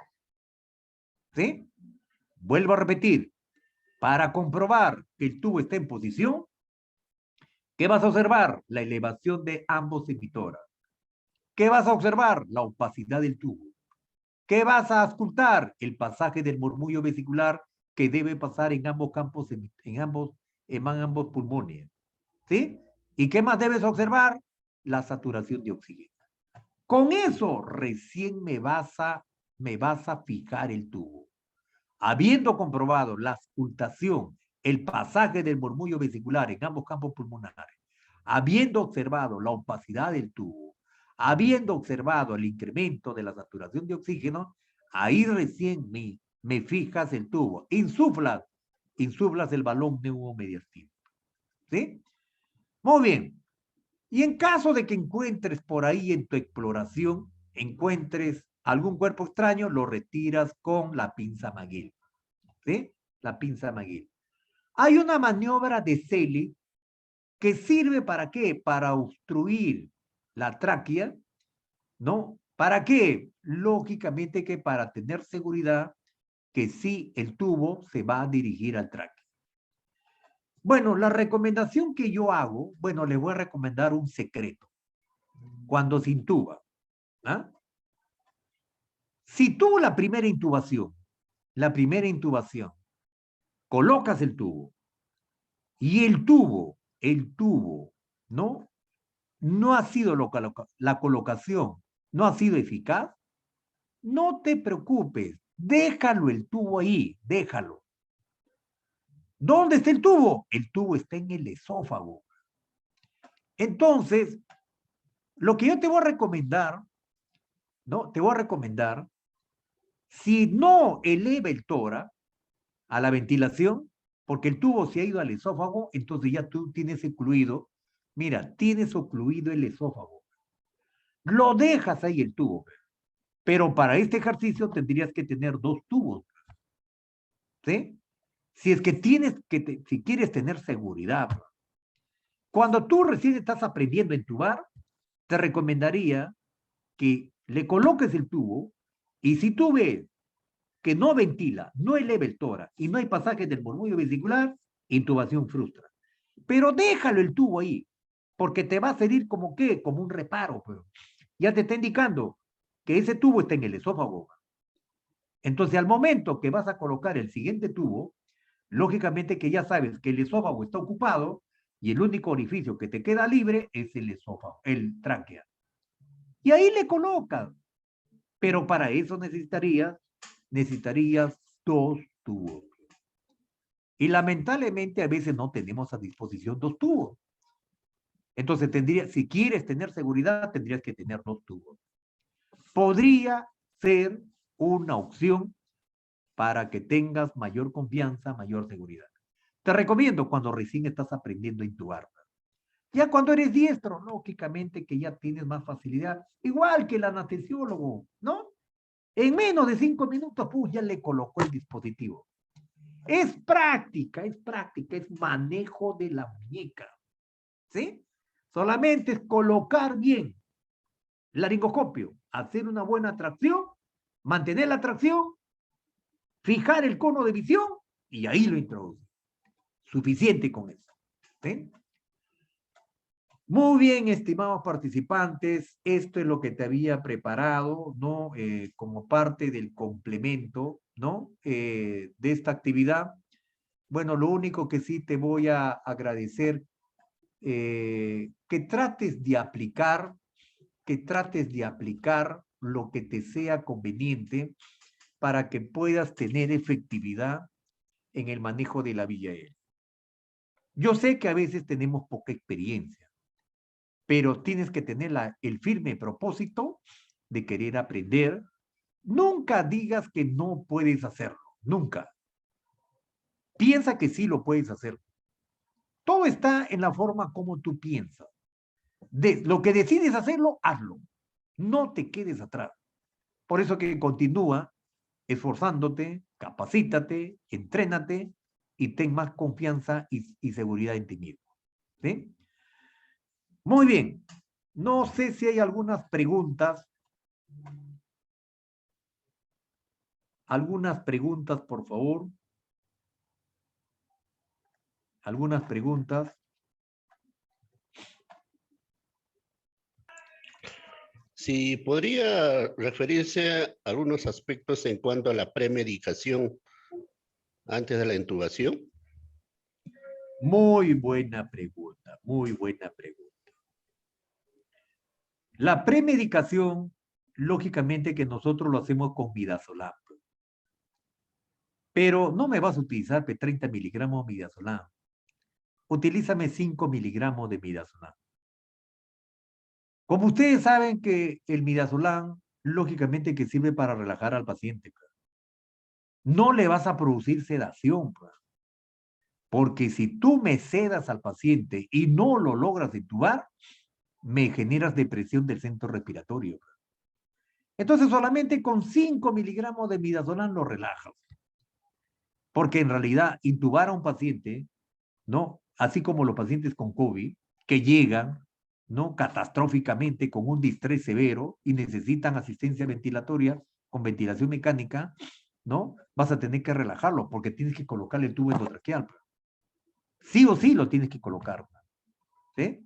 Entonces, es preferible utilizar dosis en poca cantidad, no tan alta. Bueno, recomiendan los anestesiólogos de 5 a 10 miligramos y no sobrepasar pues, a 50. Si no lo terminas ahí planchando al paciente. ¿Sí? Eso para que te facilite, ¿no? Una vez que el paciente está relajado, los músculos están laxos, entonces ya te facilita la introducción. Pero para esto tienes que estar seguro que sí o sí lo vas a introducir. Porque necesariamente agarra a tu paciente, pues ya, mire, tu paciente ya está relajado. Entonces sí o sí lo tienes que intubar. Tienes que tener la seguridad que sí o sí lo vas a intubar. Pues. En una oportunidad a un residente ya le colocaron midazolam, ya vamos a intubarlo. Lamentablemente no lo pudo intubar. Y ustedes saben, cuando está relajado, lógicamente que hay espasmo. Dificulta la ventilación. Ya tuvieron que traerlo al anestesiólogo. Entonces, sí o sí tienes que colocarle el tubo endotraqueal. Por eso que tenemos que practicar. ¿Sí? Muy bien. No sé si hay alguna otra pregunta.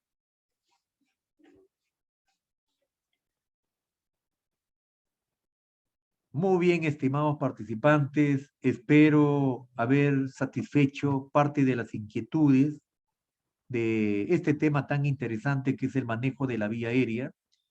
Yo sé que el manejo de la vía aérea es un arte, te tiene que agradar, te tiene que gustar, ¿sí?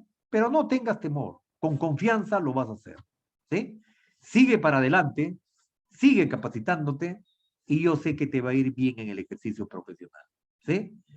Bueno, agradecerles el espacio que me han brindado, muchas gracias por haberme permitido llegar a ustedes y espero lo poco que te he brindado te ayude a mejorar tus capacidades profesionales y puedas actuar en unas condiciones de emergencia reales, por lo menos tener idea, ¿no? Cómo hacer las cosas, ¿no? Bueno, muchas gracias por todo, que Dios los bendiga y los proteja y ya nos estaremos viendo en una nueva oportunidad. Cuídense mucho, un fuerte abrazo para cada uno de ustedes. Muchas gracias. Felicidades.